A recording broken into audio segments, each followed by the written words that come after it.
নিখিল ভুবন জিকির করে তোমার নামে রাত্রি দিন, তোমার নামে পাহাড় ফেটে ঝরনা ছুটে হয় বিলীন, তোমার নামে পাখিরা গান গেয়ে যায়, তোমার নামে ফুলেরা গন্ধ ছড়ায়, ঠিক কিনা?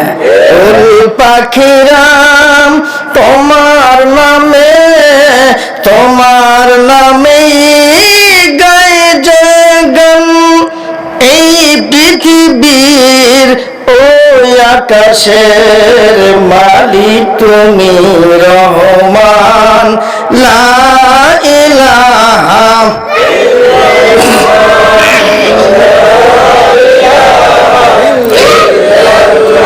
সকলেই পড়ুন সাল্লাল্লাহু। 18 দানা মধ্যপাড়া গোরস্থানের উন্নয়ন কল্পে গ্রামবাসী, যুব সমাজ, প্রবাসীদের উদ্যোগে আয়োজিত তাফসীরুল কোরআন মাহফিলে আমি গুনাহগার বান্দা সর্বশেষ উপস্থিত হয়েছি। আল্লাহ পাক চাইলে আর আপনারা মনে মনে দোয়া করতে থাকলে কোরআন এবং হাদিস থেকে কিছু সময় আলোকপাত করা যেতে পারে। আল্লাহ পাক জানি বক্তা শ্রোতা সবাইকে কবুল করেন, সকলেই বলেন আমিন। আর একটু জোরে বলেন আমিন, আর একটু জোরে বলেন আমিন। প্রিয় ভাইয়ের, একবারে 11:10 বাজে, টাইম অনুযায়ী 12টার পরে তো যাওয়ার সুযোগ নাই নাকি? আমি একটি পয়েন্টের উপরে আপনাদের খেদমতে কিছু সময় ব্যয় করবো ইনশাআল্লাহ। আজকে মৌলিক বিষয় হচ্ছে, এমন 8 শ্রেণীর পাপিষ্ট বান্দা আছে যারা জান্নাতে তো যাবেই না, জান্নাতের গ্রামও পাবে না। 500 বছরের রাস্তার দূরত্ব থেকে জান্নাতের গ্রাম পাওয়া যায়। নাউজুবিল্লাহ। কয় শ্রেণীর লোক? 8 শ্রেণীর লোক। এই 8 শ্রেণীর মধ্যে এক শ্রেণী হলো আলেম, যারা জ্ঞানী গুণী, যারা শিক্ষিত, যারা পণ্ডিত, বিষয় ভিত্তিক জ্ঞানী। ওই জ্ঞানের কাছে মানুষ আসতে বাধ্য।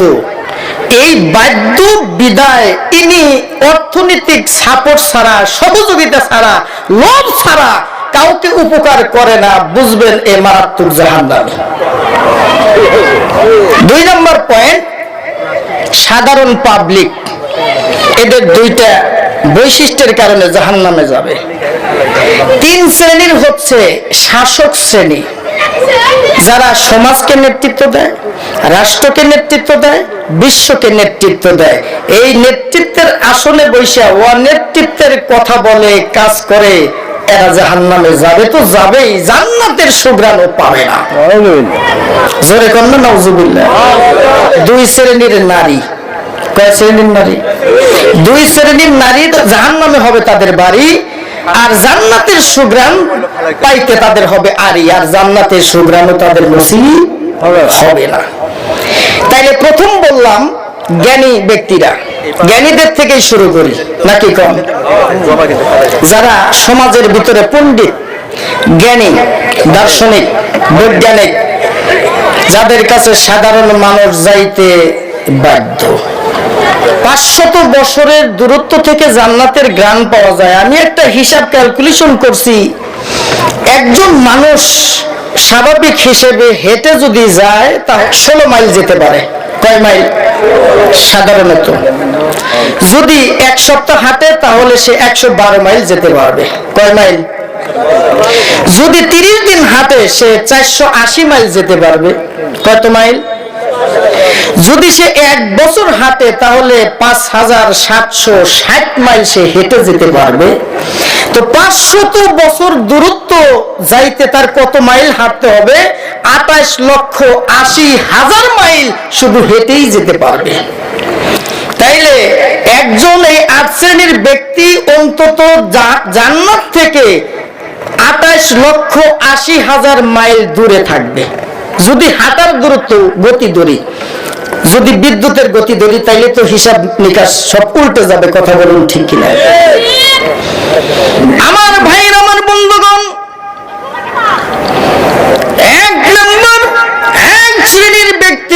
কথা আল্লাহর রাসূল আলোচনা করেছেন। যত ধরনের পৃথিবীতে জ্ঞানী মানুষ আছে, যাদের জ্ঞান দ্বারা মানুষ উপকৃত হতে পারে, এমন কোন মানুষ যদি একমাত্র আল্লাহর সন্তুষ্টির বাইরে গিয়ে মানুষের জন্য এই সেবাটা দেয় আর বিনিময়ে অর্থই একমাত্র উদ্দেশ্য হয়, ওই লোকগুলা জান্নাতে যাবে না, জান্নাতের সুঘ্রাণও পাবে না। যে হাদিসটি আবু দাউদ শরীফের 3179 নাম্বার, 3664, ইবনে মাজাহ 262 নাম্বার হাদিসের মধ্যে আল্লাহ রাসূল উল্লেখ করেন, মান তাআল্লামা ইলমান মিম্মা ইবতাগা বিহি ওয়াজহুল্লাহ লা ইয়াতাআল্লামুহু ইল্লা লিইউসিবা বিহি আরদান মিনাদ দুনিয়া লাম ইয়াজিদ আরফাল জান্নাত ইয়াওমাল কিয়ামাতি আনিরিহা। আল্লাহু আকবার। আল্লাহ রাসূল বলেন, যেই জ্ঞান তুমি অর্জন করেছো, এই জ্ঞানটা যদি মানব কল্যাণে ব্যয় করতে, তাহলে এই মানব জাতি উপকৃত হয়ে আল্লাহর প্রশংসা করত, আর আল্লাহ রাব্বুল আলামিন তোমার উপরে খুশি হয়ে যাইত। আর তুমি মানবের কল্যাণ জিকির করেছো, কিন্তু একমাত্র শুধুমাত্র কেবলমাত্র যদি উদ্দেশ্য হয়ে থাকে যে আমি মানুষের উপকার করব, বিনিময়ে অবশ্যই আমাকে অর্থনৈতিক সাপোর্ট দিতে হবে, আমাকে অবশ্যই অন্যায়ভাবে হোক ন্যায়ভাবে হোক আমাকে উপকার করতেই হবে, আমি বিনা উপকারে মানুষের কোনো কল্যাণ করতে রাজি নই। এইরকম জ্ঞান যদি কেউ অর্জন করে, সেটা আলেম হোক, সেটা ডাক্তার হোক, ইঞ্জিনিয়ার হোক, শিক্ষক হোক, যত ধরনের পৃথিবীতে জ্ঞানী মানুষ আছে, যাদের জ্ঞান দ্বারা মানুষ উপকৃত হতে পারে, এমন কোন মানুষ যদি একমাত্র আল্লাহর সন্তুষ্টির বাইরে গিয়ে মানুষের জন্য এই সেবাটা দেয় আর বিনিময়ে অর্থই একমাত্র উদ্দেশ্য হয়, ওই লোকগুলা জান্নাতে যাবে না, জান্নাতের সুঘ্রাণও পাবে না। আমার ভাইরা, আমার ডাক্তার যার কাছে অসুস্থ হলে মানুষ যাইতে বাধ্য, কথা কোন ঠিক কিনা? মানুষ বিপদে পড়লে অসুস্থ হলে ডাক্তারের শরণাপন্ন হয়, এটাই তো মানুষ কয়। কিন্তু এই ডাক্তার যদি মানুষকে সেবা দানের মাধ্যমে আল্লাহর সন্তুষ্টির চেষ্টা করে, তার যদি দুনিয়ার সব পাপও থাকে আল্লাহ মাফ করতে প্রস্তুত। কিন্তু যদি এই ডাক্তারের টাকার বিনিময়ে কসাইয়ের মতো ডাক্তার রোগী দেখলে প্রেসক্রিপশনের আড়ালে অর্থনৈতিক ব্যবসা করে, পরীক্ষা নিরীক্ষার মাধ্যমে সর্বশান্ত করে, এই খপ্পরে যদি কোন ডাক্তার তার অনৈতিক অর্থনৈতিক ব্যবস্থাকে প্রাধান্য দিয়ে রোগীর ক্ষতি করে, তাহলে এই ডাক্তার মানব সেবা করার পরেও জাহান্নামে যাবে, কোনো সন্দেহ। এরপরে ইঞ্জিনিয়ার, একজন মানুষ বাসা তৈরি করবে, বিল্ডিং বানাবে, ইঞ্জিনিয়ারের কাছে যাইতে বাধ্য, কথা কোন ঠিক কিনা? কিন্তু ইঞ্জিনিয়ার কলা কৌশলে বুদ্ধি বিবেচনায় মাপার ঝোঁকে আপনাকে যদি ক্ষতিগ্রস্ত করে আর বিভিন্ন তালবাহানা করে অর্থনৈতিক ক্ষতিগ্রস্ত করে দেয়, তাহলে এই ইঞ্জিনিয়ারের কপালেও দুঃখ আছে। এরপরে শিক্ষক যদি শুধু প্রাইভেটের উদ্দেশ্যেই মানুষকে পড়ায়, টাকা না দিলে কাউকেই পড়ায় না। অসহায় মানুষ আছে, টাকাহীন, অর্থহীন, বিত্তহীন শিক্ষার্থী সমাজে আছে না নাই? যদি তাদেরকে না পড়াইয়া শুধু অর্থ ডেভেলপমেন্ট, ধনী দুলালী সন্তান অসংখ্য টাকার বিনিময়ে শুধু জ্ঞান দান করে, তাহলে এই শিক্ষকের কপালেও কিন্তু দুঃখ আছে। জোরে কথাকে দুঃখ আছে। উকিলগণ মামলা খাইছেন, ধরা দিবেন কার কাছে? উকিলের কাছে। উকিল তার কলা কৌশল কইরা আপনাকে সর্বশান্ত কইরা একটা জমির জন্য 20 বছর ঘুরাইয়া, একটা জমির জন্য 20-50 বছর ঘুরাইয়া যেইটা 2 মাসে শেষ করা যায় সেইটা 200 বছর লাগবে। এইরকম কলা কৌশল কইরা একটা মানুষকে সর্বশান্ত কইরা হলেও যারা টাকা ইনকাম করে, তারা জান্নাতে যাবে না, জান্নাতের সুঘ্রাণও পাবে। তিরমিজি শরীফের 2000 3655 নম্বর হাদিস।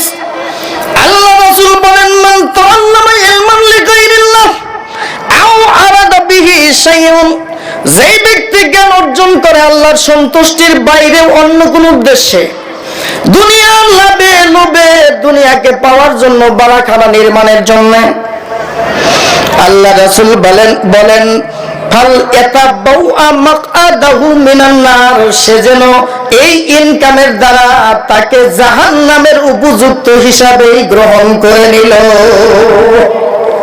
সে যেন তার নিজের বাসস্থানকে দুনিয়ায় বানাই নাই, জাহান্নামে বানাইছে।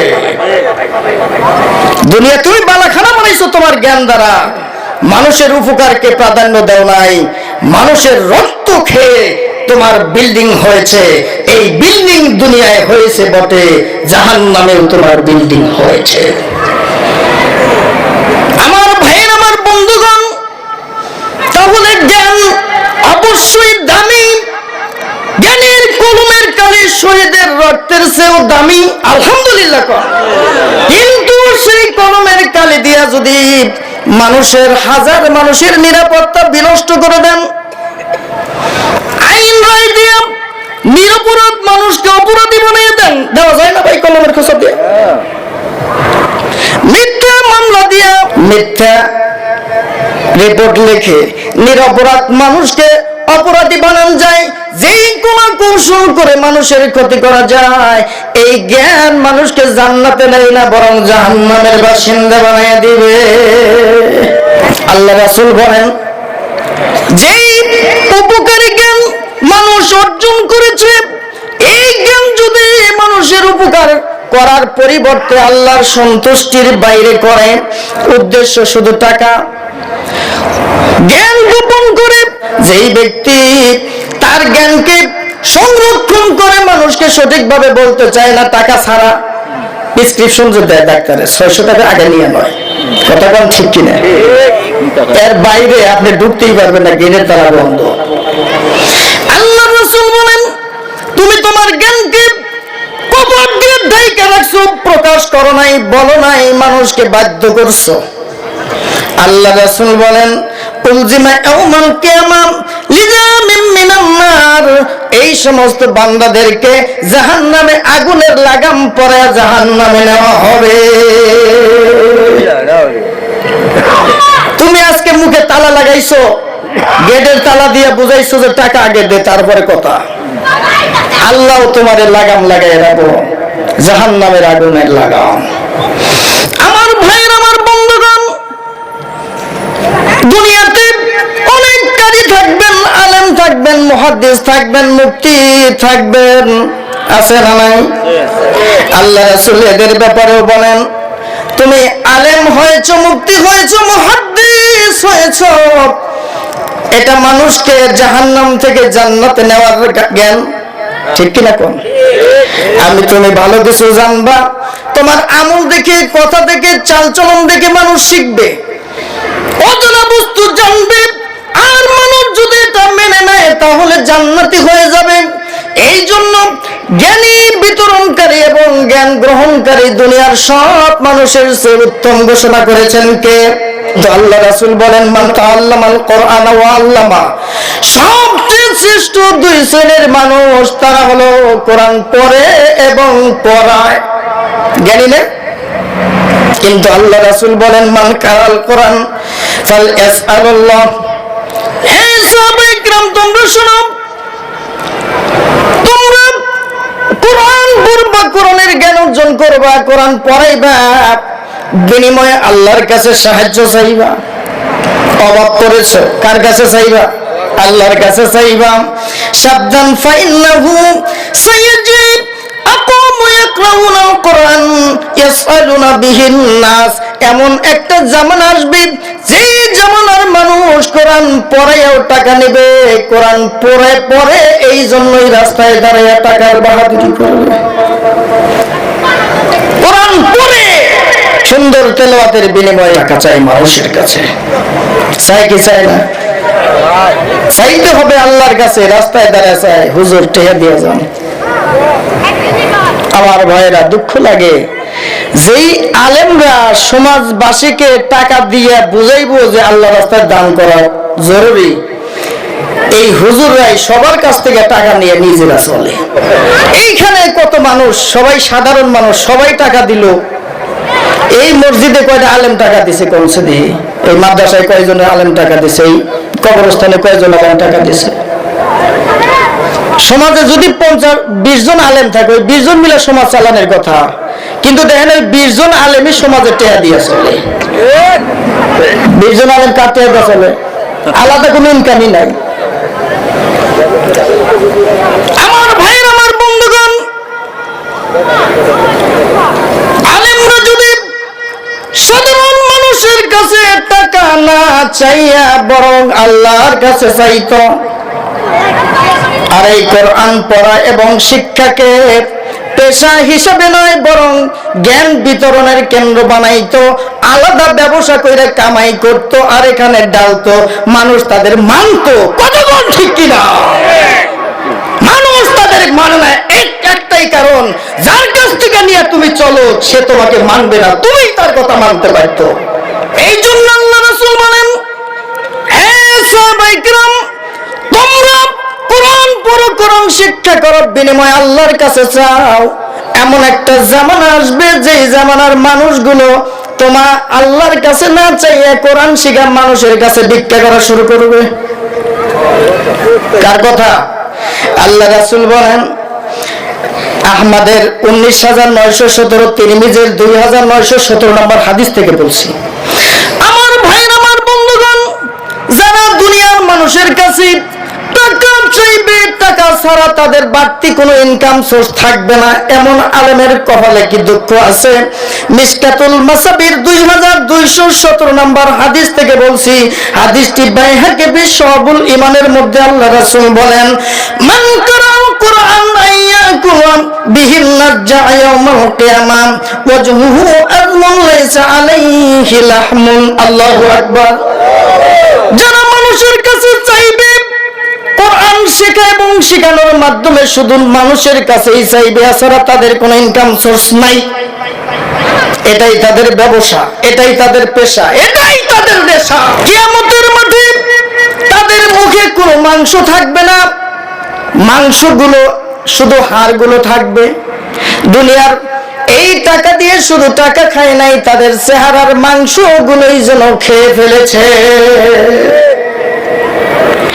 তাহলে ভাইরা, আমার বন্ধুগণ, আমার যদি আলেমদের অবস্থা হয় এই অবস্থা, আরো যারা জ্ঞানী আছেন, বিভিন্ন ভাষার পণ্ডিত, বিভিন্ন ইঞ্জিনিয়ারিং করেন, মোবাইল মেরামত করতে পারেন, প্রত্যেকেই জ্ঞানী লোক না ভাই? আপনি একটা সাইকেল সারার জ্ঞান আছে, আপনার কাছে একজন সাইকেল নষ্ট হইলে আসতে মানুষ বাধ্য, আপনি ওই সাইকেলের মেকার, আপনিও একটা জ্ঞানী মানুষ। আমার কথা কি বোঝা যাচ্ছে ভাই? আমার ভাইরা, একজন চাষি মানুষও জ্ঞানী মানুষ। সে যখন চাষাবাদ ভালো বোঝে, আমার মতো শিক্ষিত মানুষ অত বোঝে? আমি তার কাছে ধরা, কথা কোন ঠিক কিনা? আমি তার কাছে ধরা, সে শাকসবজি বেচে, টাটকা দেখায়, আর বলে হুজুর 1 নম্বর জিনিস দিছি ক্ষেতের আবাদ করে, অথচ বিভিন্ন কেমিক্যাল দিয়ে গোষ্ঠী নিপাত করে দিছে। কথা কোন ঠিক কিনা? এর কপালে দুঃখ আছে, এর কপালে কি আছে? আমার ভাইয়ের, আমার বন্ধুগণ, এই জন্য আমি যা করব, যত জ্ঞান আমার আছে, এই সব জ্ঞানটাই আল্লাহর সন্তুষ্টের জন্য ব্যয় করতে রাজি আছি সবাই। কে কে রাজি নাই? কে কে রাজি নাই? তাহলে ঠিক আছে, লিল্লাহি তাকবীর। তাহলে দুনিয়ার সবাই জ্ঞানী, কথা কোন ঠিক কিনা? আপনার যদি একজন মানুষকে পরামর্শ দেওয়ার জ্ঞানও থাকে, আপনি ওই জ্ঞানটা যদি আল্লাহর সন্তুষ্টির জন্য ব্যয় না করেন, আপনি পরকালে ধরা খাবেন। কথা কোন ঠিক কিনা ভাই? এই জন্য ভাইরা আমার, সব শ্রেণীর জ্ঞানীদেরকে আমি উদ্দেশ্য করে বলবো, প্লিজ আপনার জ্ঞানটা আল্লাহর কাছে সুপর্দ করেন, আল্লাহর ওয়াস্তে মানুষের উপকার করেন, কিন্তু মানুষের কাছে এটার মাধ্যমে ইনকামকেই একমাত্র উপায় ভেবে ভাবতে পারবেন না। ইনকাম করবেন, আপনি একটা মেধা খাটাচ্ছেন, অবশ্যই করবেন, কিন্তু সেটা জানি কর্কশ, একেবারেই যে পারতেছে না তার প্রতি জুলুম করে আদায় করবেন, এইরকম মাইন্ড সেট থেকে সরে আসতে হবে ইনশাআল্লাহ। আমার ভাইয়ের, আমার বন্ধুগণ, দুই শ্রেণীর নারীদের জন্য জাহান্নামের সংবাদ। এরা জান্নাতে যাবে না, জান্নাতের সুবাতাসও পাবে না। অথচ ক্যালকুলেশন করে দেখলাম 28,80,000 মাইল দূর থেকে জান্নাতের ঘ্রাণ পাওয়া যায়। জান্নাতের যে সুঘ্রাণ তাও তারা পাবে না। এমন দুর্ভাগ্য, দুর্ভাগা, হতভাগা নারী হলো দুই প্রকার। এক নাম্বার, মুসলিম শরীফের 5475, মুসনাদে আহমদের 8451, রিয়াদুস সালেহিন 1641 নম্বর হাদিস থেকে বলছি, আল্লাহ রাসূল বলেন, এক শ্রেণীর নারীরা জাহান্নামে যাবে, যারা জান্নাতের সুঘ্রাণ পাবে না। তাদের পরিচয় দিতে গিয়ে আল্লাহ বলেন, নিসাউন কাসিয়াতুন আরিয়াতুন মুমিলাতুন মাইলা। আল্লাহ রাসূল বলেন, এমন নারী যারা পোশাক পরবে, কিন্তু পোশাক পরার পরেও তাদের চেহারার লাবণ্যতা, সৌন্দর্যতা বাহির থেকেও স্পষ্ট বোঝা যাবে।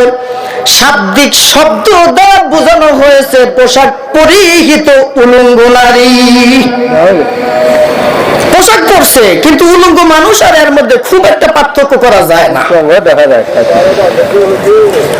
আমার ভাইরা, আমার বন্ধুগণ, তাহলে এক অর্থে বলি বেপরদা নারী নাকি কোন?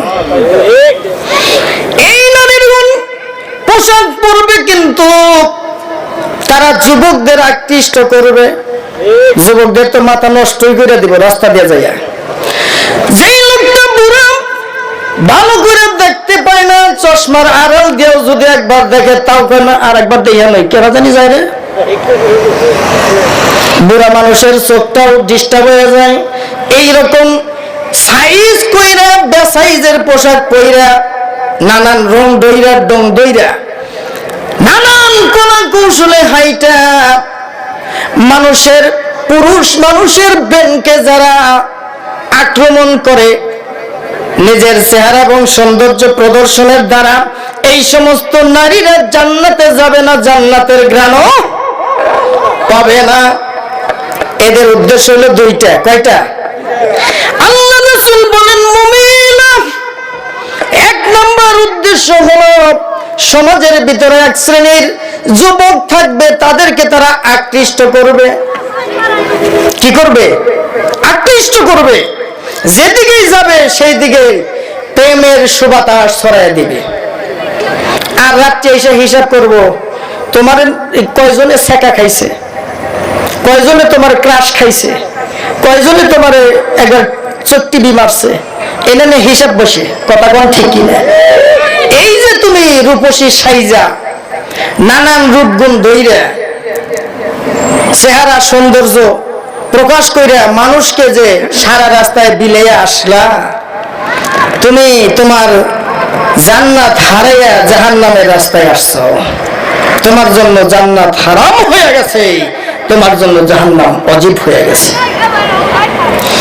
আমার ভাইরা, পুরুষদেরকে আকৃষ্ট করে শুধু তাই নয়, এই নারীদের আরেকটি স্বভাব হলো, যারা বাহিরে যাইতে বেশি সাজে, বেশি বেশি সৌন্দর্য প্রদর্শন করে, বাড়িতে কোনো কাপড় ভালো করে স্বামীকে সৌন্দর্য বর্ধন করে দেখায় না, স্বামীকে আকৃষ্ট করার মতো কোনো সাজগোজ করে না। কিন্তু যখন বিয়ে বাড়ি, তাই বাড়ি, বিভিন্ন বিবাহের উৎসব, বিভিন্ন আয়োজনের দিন পায়, ওই দিন যত সুন্দর পোশাক আছে পরে, যত রূপ আছে তার সাইজ করে ধরে আর মানুষকে পাগল করে। আর এই সমস্ত নারীদের যারা প্রেমে পড়ে, ওদের প্রেমেও এরা পড়ে হাবুডুবু খায়। শুধু প্রেমে পড়ায় না, নিজেরাও প্রেমে পড়ে। এরা জাহান্নামী, এরা জান্নাতে যাবে না, জান্নাতের সুঘ্রাণও পাবে না। আমার ভাই, আমার বন্ধুগণ, আল্লাহর রাসূল এই হাদিসে আরো বলেন, রুসুহুন্নাকা আসনিমাতিল বুখতি মাইলা, এই সমস্ত নারীগণ এমন চুলের কাটিং করবে, এমন চুল সাজগোজ করবে, এমন উঁচু উঁচু ঢেউ বানাবে, যেন এই যুগের কোন নারী এমন উদ্ভট কোন সিস্টেম জানে না। উদ্ভট উদ্ভট বিশ্রী বিশ্রী এমন সৌন্দর্যের আবিষ্কার করা হবে, ইতিপূর্বে কোনো মানুষ দেখে নাই, এলাকাবাসী জানেই না। আল্লাহ রাসূল বলেন, প্রাণীর ভিতরে উটের যেরকম আলাদা একটি পিঠে কুচ থাকে, যা পৃথিবীর কোন প্রাণীর সাথে সমন্বয় করা সম্ভব না, যায় না, মেলে না, স্বভাব চরিত্রের সাথে ভিন্ন, এমন কোন নারী হবে যার রূপ লাবণ্য যাই থাকুক, তার কাটিং, তার চলাফেরা, তার স্টাইল সব হবে বিজাতিদের মতো। কোন মুসলমানের সিস্টেমে যেই চরিত্র নাই, এমন কাটিং যারা দিবে, আল্লাহ রাসূল বলেন এরা জাহান্নামে তো যাবেই, জান্নাতের সুঘ্রাণও পাবে না। আমার ভাইয়ের, আমার বন্ধুগণ,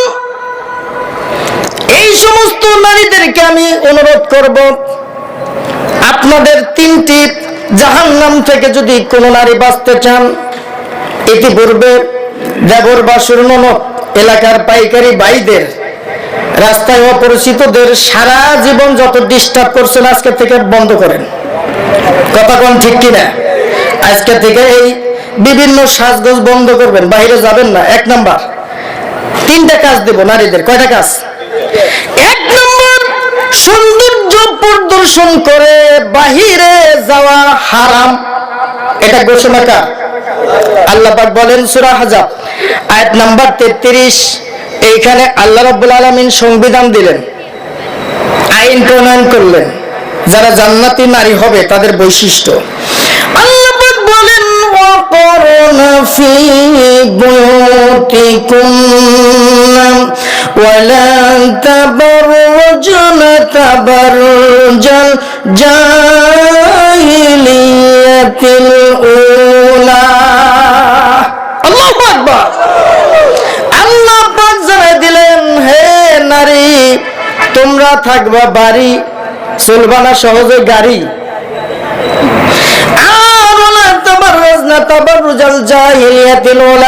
ইসলাম আসার পূর্ব যুগে নারীরা যেরকম উলঙ্গ থাকতো, বিভিন্ন ধরনের কাটিং করত, পরপুরুষকে আকৃষ্ট করার সৌন্দর্য প্রদর্শন করত, সাবধান তোমরা এরূপ করে মানুষকে, যুবকদেরকে তোমাদের দিকে লেলিয়ে দিও না।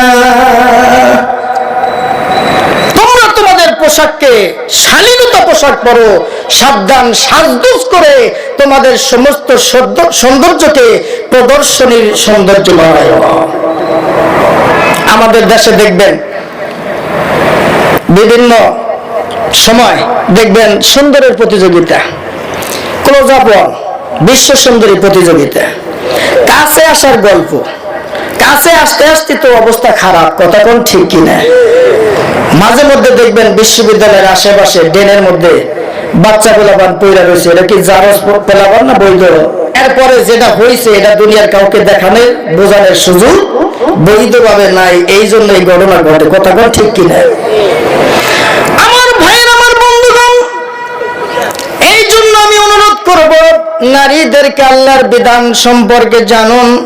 বাড়িতে থাকবেন, কিন্তু বাড়িতে যদি প্রয়োজন না হয় বের হবেন না, কিন্তু প্রয়োজন হলে বের হওয়ার বিধান ইসলামে আছে। বাহিরে যাবেন, কিন্তু সাবধান সাজগোজ কইরা যাওয়া যাবে, এক নাম্বার ফর্মুলা। দুই নাম্বার হচ্ছে বাহিরে যাবেন, ঠিক আছে, দুই নাম্বার পয়েন্ট আল্লাহ পাক দিলেন সূরা আন-নূর আয়াত নাম্বার 31। ওয়াকুলিল মুমিনাতি ইয়াগদুদুনা মিন আবসারিহিন্না ওয়া ইয়াহফাযনা ফুরুজাহুন্না। আল্লাহু আকবার। আল্লাহ পাক বললেন, হে নারী, তোমরা শুধু পুরুষকে আকৃষ্ট করো এমন নয়, তোমরাও পুরুষকে দেখে, সুপুরুষদের দেখে তোমরা পুরুষদের প্রেমেও পড়ো। কথা কোন ঠিক কিনা? সাবধান, তোমরা পুরুষ মানুষের দিকে আকর্ষণীয় দৃষ্টিতে তাকাইতে পারবা না। ওয়াহফাজনা ফুরুজাহুন্না, শুধু তাই নয়, তুমি আকৃষ্ট না হলেও কিন্তু কিছু দুষ্ট পোলাপান তোমার দিকে আকৃষ্ট। এই জন্য তাদের থেকে, তোমার লজ্জা স্থান থেকে, অর্থাৎ জেনা ব্যভিচার থেকে তোমাকে বাঁচতে হবে।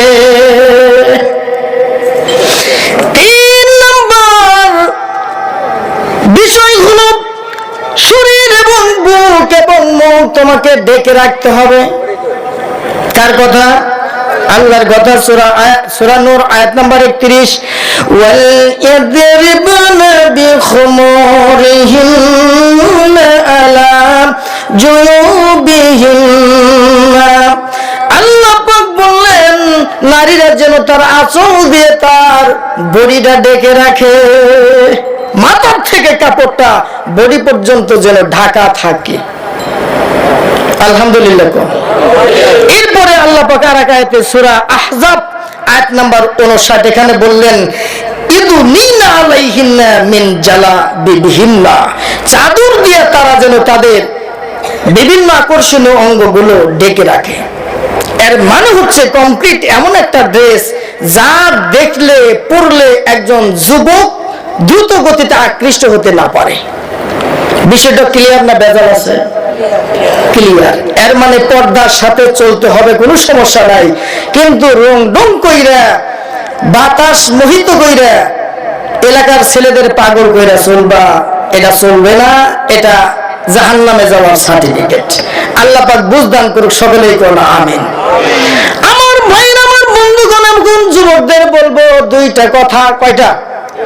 এই নারীরা তো সবাই পরহেজগারে জান্নাতে যাইব না, কিছু তো খারাপ থাকবেই। কথা কোন ঠিক কিনা? এই ওয়াজ কি সবাই মানবো? হ্যাঁ, তাই তো জাহান্নাম বর্তন। আল্লাহ রাসূল বলেন, আমি আতনিতু ফিল জান্নাত ফারাইতু আকসারা আহলাল ফুকারা। আমি যখন জান্নাতে ওই মেরাজের রজনীতে জান্নাত পরিভ্রমণ করলাম, তখন দেখলাম বেশিরভাগ মানুষ জান্নাতে আছে তারা গরিব মানুষ। ওয়া আতনিতুল জাহান্নাম ফারাইতু আকসারা আহলান নিসায়ে। আর আমি যখন জাহান্নাম পরিদর্শন করলাম, দেখলাম সেখানে নারী আর নারী, নারী আর নারী। নারীদের সংখ্যা জাহান্নামে বেশি, পুরুষরা হয়ে যায় না তাই খুশি, কারণ আপনাদের বিবি আর সন্তান ওখানে আছে। কথা কম ঠিক কিনা? আমার ভাইয়ের, আমার বন্ধুগণ, যুবকদের উদ্দেশ্যে, পুরুষ মানুষদের উদ্দেশ্যে আমার 2টি নসিহত। 1 নম্বর হচ্ছে, যেখানেই অশ্লীলতা, বেহায়া, নির্লজ্জতা প্রদর্শন হবে এমন নারী আসবে, এই যেখানেই নায়ক নায়িকা, শিল্পী, গায়ক গায়িকা আসে, সেইখানে যেখানে পালা গান, যেখানে যাত্রা গান, ওখানে অশ্লীলতা আছে না নাই? আছে। আল্লাহ বলেন, ওয়ালা তাকরাবুল ফাওয়াহিশা মা যাহারা মিনহা ওয়া মা বাতান। সূরা আনআম আয়াত 151। আল্লাহ রাব্বুল আলামিন বললেন, যেখানেই অশ্লীলতা হবে, সেটা প্রকাশ্যে হোক এবং গোপনে হোক, কোন অশ্লীল জায়গায় যাওয়া তোমাদের জন্য জায়েজ নাই। অশ্লীলতা যেখানে, সেখানের ধারে কাছেও তোমরা যাইতে পারবে না। এটাই আল্লাহর সংবিধান। আর এখানে যদি গান হইতো, আমি তো এনে ঢোকাই হতাম না। কথা কোন ঠিক কিনে? বলে যে হুজুর আপনি এনে কিসের লিখেছেন? হরেন আঙ্গ এলাকায় আমাদের দাওয়াত দেয় নাই, তাও মমতাজ দেখতে পাইছে। কথা কোন ঠিক কিনে? 2 নম্বর হচ্ছে, যুবকদের উদ্দেশ্যে বলবো, ও যুবকেরা, তোমরাও 2টা জিনিস হেফাজতে রাখবে। একটা হলো চোখ এবং লজ্জাস্থান। আমাদের যুবকরা যদি চোখ এবং লজ্জাস্থানের হেফাজত করে, আমাদের নারীরা এমনি হেফাজত থাকবে। কথা কোন ঠিক কিনা? এই আঙ্গুর দুষ্টরাই তো সর্বনাশে করে। আজকের পত্রিকায় বিভিন্ন নিউজে দেখলাম, আমাদের অনেক শিক্ষার্থী আছে যারা কলেজ ভার্সিটিতে পড়ে, বিভিন্ন বিশ্ববিদ্যালয়ে পড়ে, সঙ্গত কারণে বিভিন্ন সময় রাত্রিতে বাসে আসতে হয়। কথা কোন ঠিক কিনা? এই বাসের চালক, ড্রাইভার সবাই খারাপ না, কিছু মানুষ আছে এরকম, তারা সংঘবদ্ধ ভাবে আমাদের এই শিক্ষার্থী বোনদেরকে অনেক সময় ব্ল্যাকমেল করে বা সঠিক জায়গায় না নামিয়ে ভিন্ন জায়গায় নিয়ে দর্শন করে। এরকম বহু নিউজ এমনও হয়, যদি এই দর্শককে এই নারী বা মেয়েটা চিনে ফেলে তাহলে এই মেয়েটাকে মেরেই ফেলে। এই নির্মমতা নিষ্ঠুরতার শেষ কোথায়? আমি যুবকদের বলবো, সাবধান। দুনিয়ার সাময়িক সময়টার উত্তেজনাকে ধৈর্য ধারণ করতে পারলে না, জাহান্নামের শাস্তির আগুনের তীব্রতা তোমরা সহ্য করতে পারবা না। প্রিয় ভাইরা আমার, আল্লাহ পাক আমাদের সঠিক বুঝ দান করুক, সকলে বলুন আমিন। 2 নম্বর আরেক শ্রেণীর নারী। কয় শ্রেণীর নারী বলছিলাম? 2 শ্রেণীর। এক শ্রেণীর নারী হচ্ছে এমন আরিয়াতুন মহিলাতুন মাইলা, এমন পোশাক পরে যা মানুষ আকৃষ্ট করে, উলঙ্গপনাকে প্রদর্শন করার মতো, যা আকৃষ্ট করে এবং আকৃষ্ট করায়। 2 নম্বর হচ্ছে এমন নারী, আল্লাহ রাসূল তার হাদিস আবু দাউদ শরীফের 2226, তিরমিজি শরীফের 1187 নম্বর হাদিসে আল্লাহ রাসূল বলেন, এমন নারী যেই নারী কোন পুরুষকে বিবাহের পর বিনা কারণে তালাক কামনা করে। বিনা কারণে কি করে? তালাক কামনা করে। আমি এই হাদিসটা নিয়ে একটু গবেষণায় বসলাম। কে রে বাবা, যে নারী তার বাবার বাড়িতে থাকতে চায় না, যৌবনের তাড়নায় আরেকজনের নিয়ে বাইকা যায়, এবার তালাক চায় কে? কথা কোন ঠিক কিনা? ঘটনা তো কিছু থাকার কথা। ব্যাপারটা হলো এই জায়গায় সব নারীরা বিবাহ বসে তার চরিত্রকে সংশোধনের জন্য না, বরং বিবাহ বসে অনেক ধনাঢ্য ধনকুবের ছেলেকে ইচ্ছাকৃতভাবে লক্ষ লক্ষ টাকা দেনমোহর ধার্য করে বিবাহের 2-3 দিন পরেই তালাকনামা স্বাক্ষর দিয়ে সে টাকা দাবি করে এবং এটার একটা ব্যবসা করে। কথা কোন ঠিক কিনা? এইরকম সারা বাংলাদেশে যদি পত্রিকা গার্ডেন দেখবেন, অসংখ্য অগণিত নারীরা অসংখ্য অগণিত পুরুষদেরকে একবারে ইজ্জত মাইরা ফেলাইছে। মানে ডোনেট ছেলে কোটি কোটি টাকার মালিক, 20 লাখ 50 লাখ টাকা দিয়া দেনমোহর দিয়া চুরি করে যায় রেজিস্ট্রি অফিসে রেজিস্ট্রি করে ফেলাইছে। বাপ মারও কয় নাই, বউ তো বাড়িতে একটা আছে। এরকম লোক আছে না নাই? ও বাইরে পাইছে যে তুই কে বলতেও পারবি না, সিফা সিফা মারমর টাকা নিব। কথা কোন ঠিক কিনা? এইরকম বিবাহ বন্ধনকে একটা প্রতারণার জাল হিসাবে ব্যবহার করে। এরা মূলত চরিত্র সংশোধনের জন্য বিবাহ বসেও নাই, বিবাহ করেও না। এরা জান্নাতে যাবে না, জান্নাতের সুগ্রাণও পাবে না।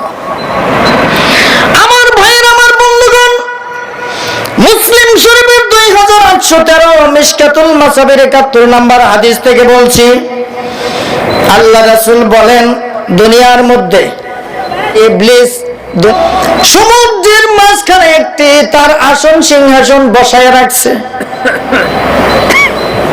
সমুদ্রের মাঝখানে তার সিংহাসন ইবলিসের। কার? ইবলিস।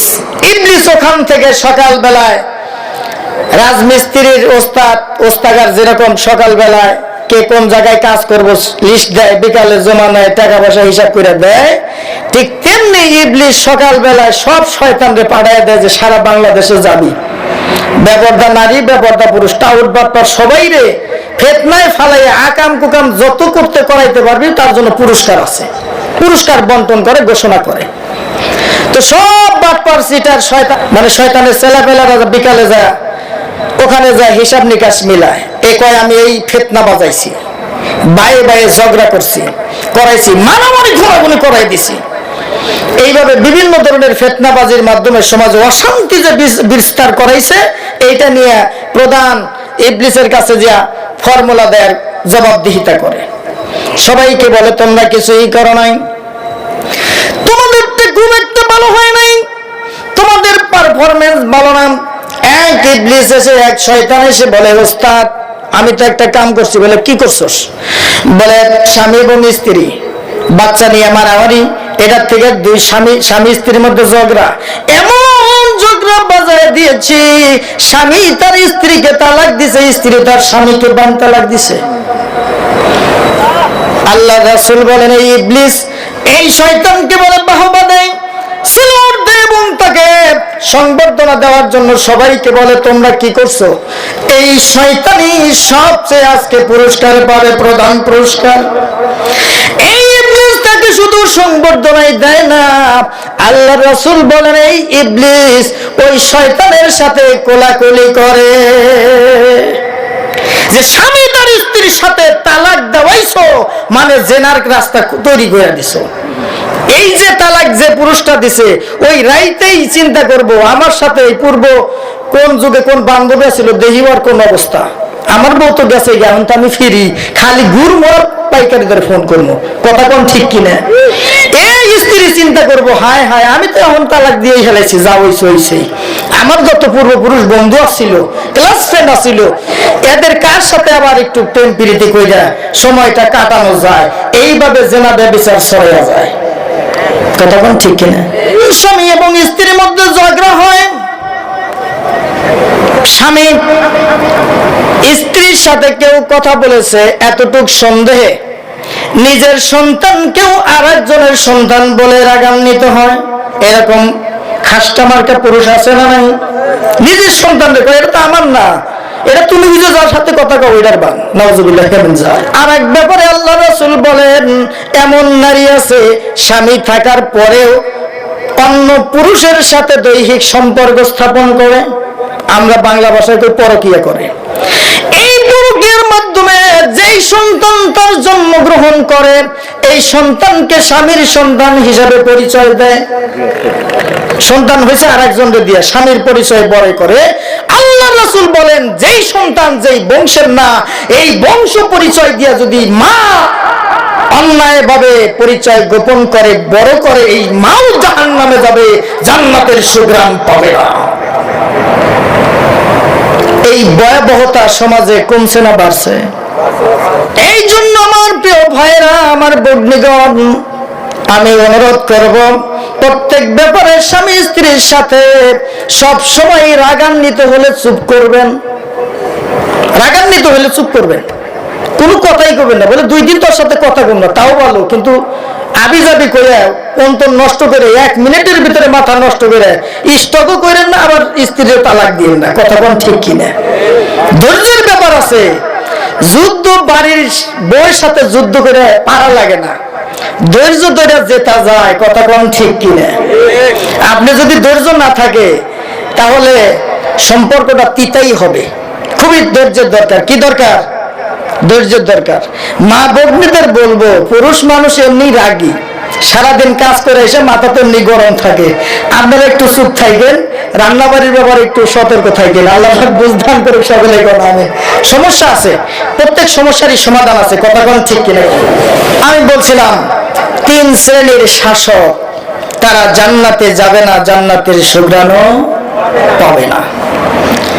এখন আপনি মনে করেন না যে খালি এই ডক্টর মোহাম্মদ ইউনূস একজন, আপনি বাড়ির গার্জিয়ান, আপনিও একজন শাসক, কারণ 10টা 5টা সন্তান, স্ত্রী, পরিবার পরিজন আপনার কথায় ওঠে আর বসে, আপনিও একজন শাসক।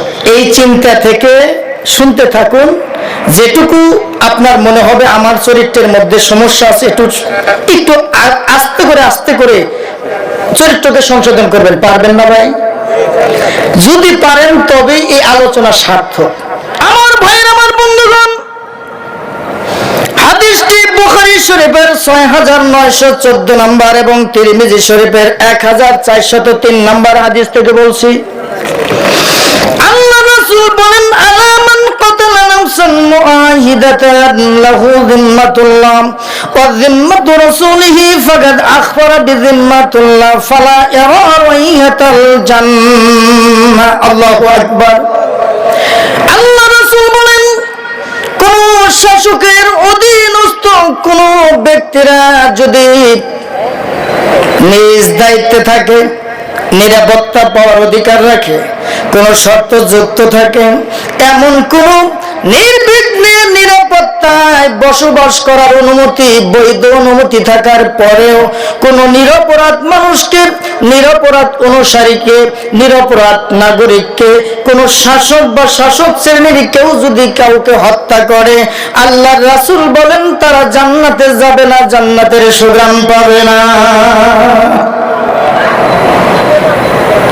রাষ্ট্রের ভিতরে বসবাসরত সকল অমুসলিম নাগরিকও নিরাপদ, আপনার বিরোধী দলের সব শক্তি নিরাপদ থাকতে হবে। আপনি যদি ফেরাউন মার্কা হন, ফেরাউন তার মতের বিরুদ্ধে ইসরায়েল বংশের কাউকেই সুস্থ রাখে নাই, যেখানেই পেয়েছে সেখানেই হত্যা করেছে। স্বামীকে তার স্ত্রীর সাথে দেখা করতে দেয় নাই, দেখা করলেও যদি কোনো সন্তান হয়েছে, মেয়ে হলে বাঁচিয়ে দিয়েছে, আর ছেলে হলে হত্যা করেছে। এই জন্যই ফেরাউনের রাজ্যে মুসা আলাইহিস সালাম জন্মের পর তাকে তার মা বাঁচাইয়া দিতে বাধ্য হয়েছিল। কথাটা ঠিক কিনা?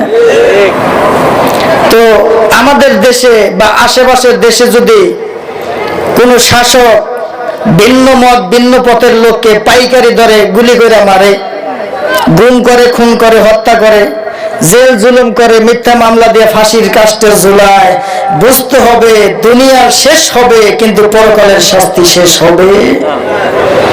এই জন্য আল্লাহ রাসূল বলেন এই সমস্ত ব্যক্তিরা জান্নাতে যাবে না, জান্নাতের সুঘ্রাণ।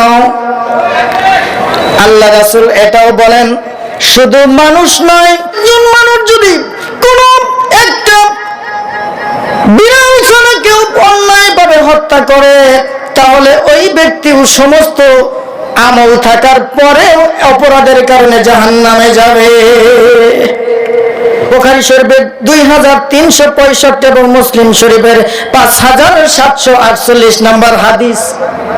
আপনি শুধু আপনার জীবনে একটা বিড়াল মারছেন, কি মারছেন শুনতেছেন? বিড়াল মারছেন, এর জন্য মামলা হামলা হবে না, মামলা হামলা হবে কিছুই হবে না। এই বিড়ালকে মারার কারণেও আল্লাহর রাসূল বলেন বনি ইসরাইলের এক মহিলা, সে একটা বিড়াল ধরলো, ছেড়েও দিল না, খাবারও দিল না, আস্তে আস্তে মারা গেল। আল্লাহ রাসূল বলেন এই অপরাধের কারণে এই নারীকে আল্লাহ পাক জাহান্নামী বানিয়ে দিয়েছে। জোরে বলেন নাউজুবিল্লাহ। একটা বিড়াল মারার কারণে যদি জাহান্নামে যায়, একটা জলজন্তু মানুষকে হত্যা করলে জাহান্নামে যেতে হবে, এটাই সঠিক কথা। কিছুদিন আগে শহীদ শরীফ ওসমান হাদিকে যারা হত্যা করলো রাষ্ট্রের সবাই চেনে, এবং যে হত্যা করছে সে চলচ্চিত্রের একটা বিজ্ঞাপন দাতা, এবং কোথায় থেকে কিভাবে কারা কে অস্ত্র দিয়েছে, অর্থ দিয়েছে সব সরকারের জানা, তাও এটা বলতে সরকারের কাছে মানা। কথা কম ঠিক কিনা? ভাইরা আমার, বুঝতে হবে বাংলাদেশ এখনো বাংলাদেশের হাতে আছে কিনা বুঝতে হবে। বিশ্ব এখন মুসলমানদের, প্রকৃত মুসলমান যারা, তাদেরকে ধ্বংস এবং নিষ্পেষিত নিশ্চিহ্ন করার সমস্ত প্রোগ্রাম বিশ্ব মোড়লদের হাতে। আর যারা নামমাত্র মুসলমান, জন্মসূত্রে মুসলমান, পৈতৃক সূত্রে মুসলমান, এদের কোনো সমস্যা নাই, এরা এদের তো জাহান্নামে যাব, কোনো সমস্যা নাই। এদের আদব কায়দা চেহারা সুরত সব বিজাতিদের মতো, ওরা এই বিজাতিটাই চায়। এই জন্য তোমরা হলো ওই জাতির সম্পদ, ওর কি সম্পদ, তোমার মতোই বাটপার সিটারি চায়। এই জন্য এদের সমস্যা নাই। যারা ইসলাম প্রতিষ্ঠা করতে চায়, ইসলামকে ধারণ করে, ইসলামকে as a complete code of life হিসাবে মানে, তাদেরই দুনিয়ায় সমস্যা। আল্লাহ রাসূল তার জীবনে তার জন্মভূমিতে থাকতে পারে নাই। তিনি কি কোনো ভুলের কারণে সরে গেছেন? তার কোনো অপরাধ ছিল না? অপরাধ ছিল আল্লাহর জমিনে আল্লাহর দিন বিজয় হবে, এটা যারা চায় নাই, ওই সময় আবু জেহেল, উতবা, সাইবার সংসদ বসে তার বিরুদ্ধে মৃত্যু পরোয়ানা জারি করেছিল। কথা কোন ঠিক কিনা? আল্লাহ পাক হেফাজতের মালিক, হেফাজত করেছেন। একজন মুসলিমকে যদি কেউ কোন মুসলমান শাসকও অন্যায়ভাবে হত্যা করে তার বিনিময়ে জাহান্নাম, সন্দেহ নাই? সন্দেহ আছে? একটা বিড়াল মারলেও, একজন মুমিন মানুষ যদি একটা বিড়ালও মারে তাও জাহান্নাম। আল্লাহ রাসূল আরো বলেন সূরা মাইদা আয়াত নাম্বার 32, মা কাতালা নাফসান বিগাইরি নাফসিন আও ফাসাদিন ফিল আরদ ফাকান্নামা কাতালান নাস জামিআ। আল্লাহু আকবার। আল্লাহ পাক জানাই দিলেন, কেউ যদি কোনো ব্যক্তিকে অন্যায়ভাবে হত্যা করে তাহলে এই একটি হত্যার জন্য তামাম পৃথিবীর সমস্ত মানুষকে হত্যার সমপরিমাণ। আপনি মানুষ হত্যা করেছেন একজন, বিনিময়ে আল্লাহ বলতেছেন তামাম পৃথিবী সকল মানুষকে হত্যা করলে যেই পাপ তার আমল নয় সেই পাপ দেওয়া হবে। নাউজুবিল্লাহ। জোরে কর। আল্লাহ পাক আরো বিপরীত কথা বললেন, ওয়ামান আহিয়াহা ফাকান্নামা আহইয়ান নাস জামিআ। কেউ যদি একটা নিরপরাধ মানুষের পক্ষে দাঁড়ায়, মিথ্যা মামলার আসামি ফাঁসির কাষ্ঠ থেকে মুক্ত করার পক্ষে অবলম্বন করে, মিথ্যা বেজাল থেকে মুক্ত করে, মিথ্যা বিপদ থেকে মুক্ত করে, আল্লাহ পাক বলেন সেজন্য তামাম পৃথিবীর সকল মানুষকে মৃত্যুর হাত থেকে রক্ষা করলো। একজন নিরপরাধ মানুষকে হত্যা যেমন তামাম পৃথিবীর সবাইকে হত্যার সমান, অনুরূপভাবে একজন নিরপরাধ মানুষকে বাঁচিয়ে দেওয়া তামাম পৃথিবীর সব মানুষকে বাঁচিয়ে দেওয়ার সমান। এখন ইচ্ছাকৃত মুমিন যদি কেউ হত্যা করে, ইচ্ছাকৃত মুমিন যদি কেউ হত্যা করে, আল্লাহ রাসূল আল্লাহ পাক বলেন সূরা নিসা আয়াত নাম্বার 93, ওমা ইয়াকতুলু মুমিনান মুতাআম্মিদান ফাজাযাউ জাহান্নাম খালিদান ফিহা। আল্লাহ পাক বললেন যে ব্যক্তি ইচ্ছাকৃত একজন মুমিনকে হত্যা করে, জানে যে এই লোকটা মুমিন, এরপরেও হত্যা করলো, আল্লাহ পাক বলেন সে যেন জাহান্নামের শাস্তি ভোগের জন্য নিজেকে নিজেই উপযুক্ত করে নিল। অবশ্যই সে জাহান্নামে যাবেই, এমনকি খালিদান ফিহা, সে জাহান্নামে চিরকাল থাকবে। অসংখ্য অগণিত বান্দা জাহান্নামে ছেড়ে দেওয়ার পর শাস্তি শেষ হতে হতে এক সময় জান্নাতে যাবে, কিন্তু এই হত্যাকারী কখনোই আর জান্নাতে যেতে পারবে না। নাউজুবিল্লাহ বলবেন না? তাহলে আমরা পৃথিবীর কোন হত্যাকাণ্ডকে সমর্থন, আবরার ফাহাদকে হত্যা করা হলো আমরা সমর্থন করি না, ওসমান হাদিকে হত্যা করা হলো আমরা সমর্থন করি না। এই প্রত্যেকটা হত্যাকাণ্ডের তদন্তের মাধ্যমে বিচার প্রত্যাশা করি।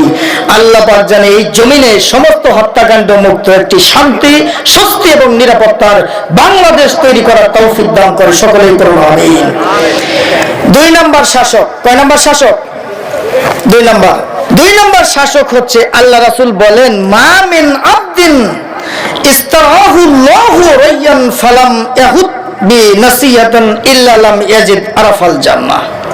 আল্লাহ রাসূল বলেন, শাসক বানানো হলো তোমাকে, দায়িত্ব দেওয়া হলো একটা গোষ্ঠীর উপরে, এরপরে তুমি ওই গোষ্ঠীর অধীনস্থদের প্রতি কল্যাণকামী না হইয়া তুমি শুধু নিজের কল্যাণকেই প্রাধান্য দাও, তুমি জান্নাতে যাইবা না, জান্নাতের ঘ্রাণ পাইবা। নাউজুবিল্লাহ বলবেন না?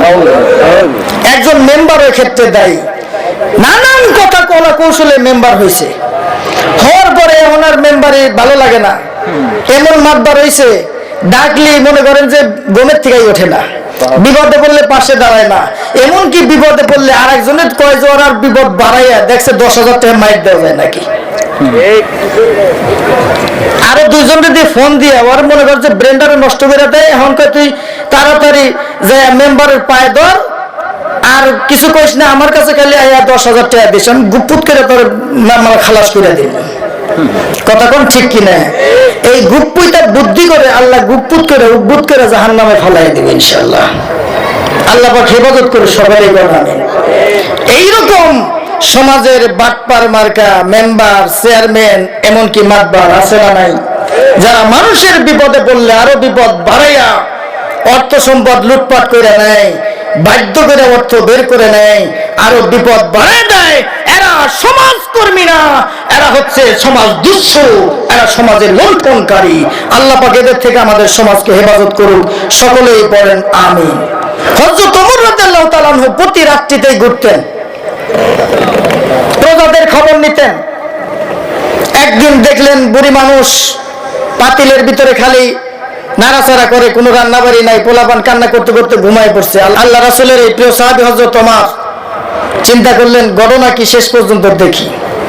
রাত্রি শেষ রাত্রি প্রায় হয়ে যায়, রান্নাও শেষ হয় না, সন্তানও ঘুমায় পড়ছে, ইনিও রান্না করতে করতে ওখানে ঘুমায় পড়ছে, নিজেও কিছু খায় নাই। চিন্তা করলেন এখন কিছু বলা যায়। খবর বার্তা নিলেন, জিজ্ঞাসা করলেন বুড়িমার সমস্যা কি। বলে তুমি তো সন্তানকেও খাওয়াইলে না, নিজেও খাইলে না, সারা রাত তুমি খালি জাল করতেই গেল তোমার রান্নাবাড়ি। বলে এখানে তো কোনো রান্নাবাড়ি নাই, আমি পাথর জাল করি, সন্তানকে বুঝাই রান্না হচ্ছে, তোমরা অপেক্ষা করো। আর অপেক্ষা করতে করতে ক্ষুধার যন্ত্রণায় থাকতে থাকতে এক সময় দুর্বল হয়ে ঘুমায় পড়ে, আমিও মা হয়ে আর কি করবো, আমিও ঘুমায় পড়ি। এই মহিলাকে বললেন তুমি কি জানো না ওমরের শাসনকাল চলছে, তার কাছে গেলেই পাওয়া যায়, সে তো নিষ্ঠুর মানুষ নয়। ওই বুড়ি মহিলা বললেন অবশ্যই ওমরের প্রশংসা শুনে, কিন্তু কে কার খবর নাই, এখন পর্যন্ত ওমরের কোন লোক আমার খবর নিতে আসে নাই। তুমি কে, কি জন্য আসছো, এর আগে তো এভাবে কেউ জিজ্ঞাসা করে নাই। হযরত ওমর দৌড় মারলেন, সরকারি কোষাধ্যক্ষ থেকে পিঠে আটার বস্তা নিলেন। তার শাগরিদরা বলে হুজুর আমাকে অনুমতি দেন, আমি আমার পিঠের ভিতরে আটার বস্তা নিয়ে যাই, আপনি অর্ধ পৃথিবীর খলিফা, আপনি অর্ধ পৃথিবীর মালিক, আপনার পিঠে এটা শোভা পায় না, সুতরাং আমার পিঠে দেন, আমি বুড়ি মাকে নিয়ে এটা বহন করে যাই।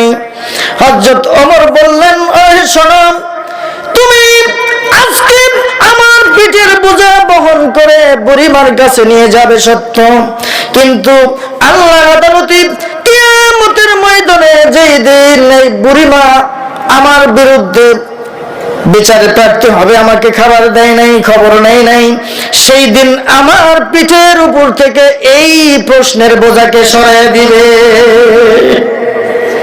সুতরাং আমার বোঝা আমাকেই বহন করতে দাও। বুড়িমার কাছে নিয়ে গেলেন, খাবার নিজে বানাইলেন, সুবহানাল্লাহ কোন, নিজের সন্তানদের মুখে খাবার তুলে দিলেন। বুড়িমা খুশিতে আত্মখানা হয়ে গেলেন।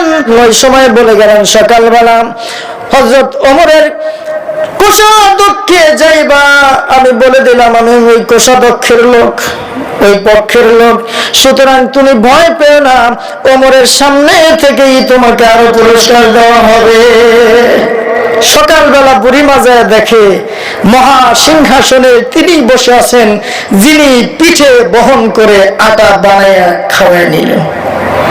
তিনি তো আশ্চর্য হলেন, স্বয়ং খলিফা ওমর পিঠের মধ্যে তার আটার বস্তা নিলেন। শুধু তাই নয়, নিজেই আটাকে রুটি বানায় খাওয়ায় রাইখে আসছেন। এমন মহানব ব্যক্তি পৃথিবীতে আর নাই, হবেও। এরাই হচ্ছে জনদরদি, মানব কল্যাণে, এরাই হচ্ছে শুভাকাঙ্ক্ষী। আল্লাহ পাক এইরকম শাসক বাংলাদেশের জন্য কবুল করুন, সকলেই কোন আমিন। 3 নাম্বার হচ্ছে জালিম শাসক। কি শাসক? জালিম, অত্যাচারী শাসক, যারা তাদের নিজেদের মত এবং পথের বাইরে কিছুই বলতে দেয় না, যারা অন্যের ধন সম্পদ ত্রাসের মাধ্যমে লুটপাট করে কিন্তু বিচার করে না, বিভিন্ন ভাবে হিংস্রভাবে মানুষের ধন সম্পদ লুণ্ঠন করে যারা একগ্রত ধন সম্পদের মালিক মনে করে আর বিদেশে পাচার করে, যত ধরনের এই অন্যের সম্পদ ভোগের কারিকুলাম আছে, সিস্টেম আছে, এটাকে যারা নিজেদের নিয়ন্ত্রণে রেখে মানুষের হক এবং হুকুমকে লুণ্ঠন করে, এরাই হলো জালিম। এরা কি? জালিম। এরা জান্নাতে যাবে না, জান্নাতের সুগ্রাণও পাবে না। প্রিয় ভাইরা আমার, বন্ধুগণ আমার আরো 2টি পয়েন্ট ছিল, আমি আর আলোচনা আগাবো না। সাধারণ 2 শ্রেণীর মানুষ যারা জাহান্নামে যাবে, জান্নাতের সুগ্রাণও পাবে না, এই 2টি পয়েন্ট আজকে অফ রাখলাম। সময় যেহেতু আসলে 12টার পরে আলোচনা করা যায় না, আমি আপনাদের খেদমতে যতটুকু আলোচনা করলাম, আশা করি এই আলোচনার মধ্যে যতটুক আমাদের শেখার, মানার, বোঝার আছে, মানব তো ইনশাআল্লাহ। Be a part of our vision.